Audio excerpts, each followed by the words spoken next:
jsem Šena, vítám vás u dalšího videa. Dneska jsem si pro vás připravil girlfriendek a jsem tady s mojí holkou Denčou. Ahoj. Kdy a jak jste se poznali? No, jak jsme se poznali? No, bylo to vlastně tak, že já jsem hrál Minecraft na nějakém serveru a tam jsem potkal Denču, tak si říkám, co to budeš moje holka. Já jsem řekla hned, že jo.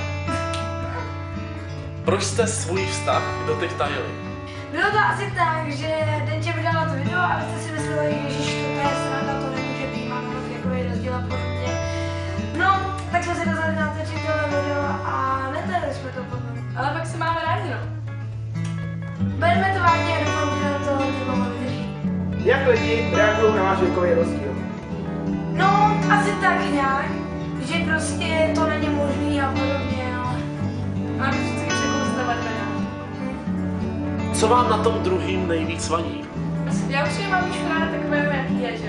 Prostě si rozumíme a myslím si, že to jsme dokonalý pár. Možná jediné, co Píšovi vytkla, je to, že je slovější a má větší sledovanost než já, no, ale já myslím, že se přesto nějak přemýšlíme. No, tak jsem přeci lepší. Jak daleko jste se dostali ve vašem vztahu? No, tak to asi vypadá do něčeho. Ale známe se teprve asi 3 měsíce, takže se teprve jakože více poznáváme. Ale zatím jakože si já tak jako znáte to. Ale chceme mít lidinku. Jste spolu jenom kvůli penězům? No jako... ne.